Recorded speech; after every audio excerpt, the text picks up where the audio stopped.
Unlock the power of coding. Introduction to data structures. Why learn data structures? Have you ever wondered how apps on your phone work so smoothly or how websites manage tons of data so efficiently? The secret lies in something called data structures. But here's the challenge: many budding programmers find data structures complex and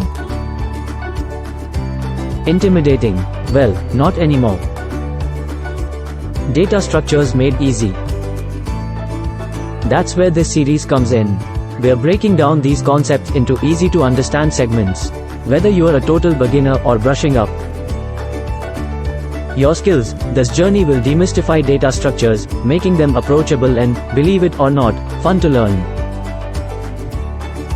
Welcome to the world of data structures.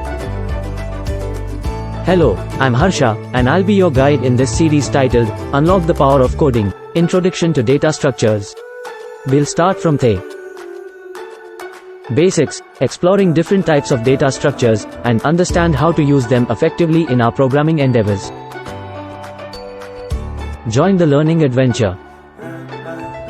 So, are you ready to take your coding skills to the next level? Join me on this learning adventure. Make sure to subscribe, hit the bell icon for updates, and if you have any questions or topics you're excited about, let me know in the comments below. Together, we'll unlock the power of efficient coding with data structures.